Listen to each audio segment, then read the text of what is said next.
एक समय की बात है, एक छोटे से गांव में रामू नाम का एक लड़का रहता था। रामू बहुत ही बुद्धिमान और चतुर था। उसकी बुद्धि की चर्चा पूरे गांव में होती थी। रामू की बुद्धि का लोहा हर कोई मानता था।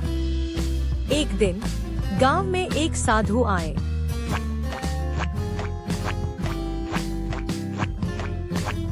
साधु बहुत ही ज्ञानी थे। उन्होंने गांव वालों को ज्ञान की बातें बताई। गांव वालों ने साधु से कई प्रश्न पूछे और साधु ने सभी प्रश्नों का उत्तर दिया। रामू भी साधु के पास गया और उनसे एक प्रश्न पूछा। साधु जी, बुद्धि का सबसे बड़ा खेल क्या है? साधु ने मुस्कुराते हुए कहा, बुद्धि का सबसे बड़ा खेल है स्वयं को जानना। रामू ने साधु से पूछा, स्वयं को जानना क्या होता है? स्वयं को जानना मतलब है अपनी शक्तियों और कमजोरियों को जानना। जब तुम अपनी शक्तियों और कमजोरियों को जान जाओगे तो तुम जीवन में सफल हो जाओगे। एक दिन गांव में एक राजा आए।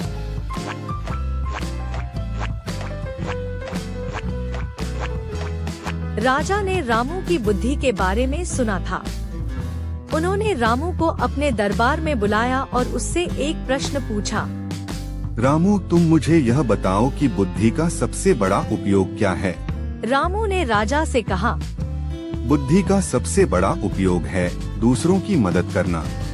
राजा रामू की बात से बहुत प्रभावित हुए। उन्होंने रामू को अपना मंत्री बना लिया। रामू ने अपनी बुद्धि का उपयोग करके राज्य को समृद्ध बनाया और लोगों के जीवन को बेहतर बनाने में योगदान दिया। रामू की बुद्धि की चर्चा पूरे देश में होने लगी। लोग रामू को एक महान बुद्धिमान व्यक्ति मानते थे। एक दिन रामू ने अपने गांव वापस जाने का फैसला किया।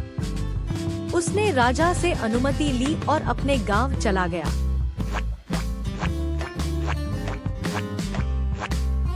गांव में रामू का भव्य स्वागत हुआ।